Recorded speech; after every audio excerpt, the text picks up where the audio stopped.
moi, l'innovation sociale, c'est une façon de répondre aux nouveaux problèmes des territoires. Par exemple, la crise du logement, les problèmes d'emploi ou encore les problèmes d'intergénération. Enfin, faire en sorte, j'ai dit beaucoup de mots problèmes, que ces problèmes deviennent des atouts pour nos territoires. Donc c'est une nouvelle façon de travailler avec des étudiants et puis tous les acteurs sociaux pour que ça devienne des atouts pour l'avenir. J'en ai aucune idée. Alors l'innovation sociale, ce serait toutes les nouvelles formes d'économie, de vivre ensemble qu'on pourrait développer pour à la fois créer de l'emploi et puis inventer des nouveaux projets pour notre cité. Personnes, des ramassages alimentaires, de vêtements, d'objets, Ouais, voilà. pour les cadeaux de Noël, pour les fêtes, pour tout quoi.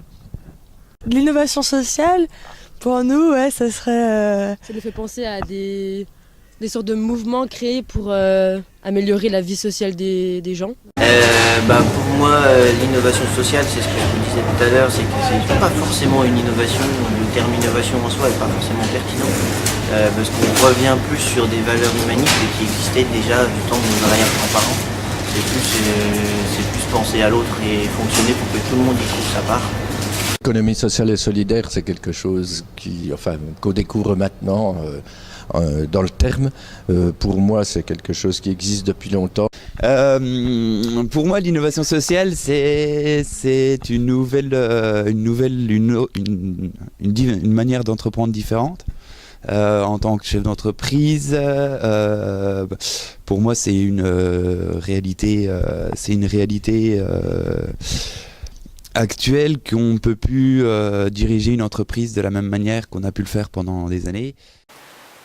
Vaste question. Pour moi, l'innovation sociale et solidaire, ça commence de l'enfance pour se terminer à la vieillesse. Parce que dès l'enfance, les enfants en difficulté ont besoin de soutien social. Donc, par exemple, l'aide aux devoirs à l'école.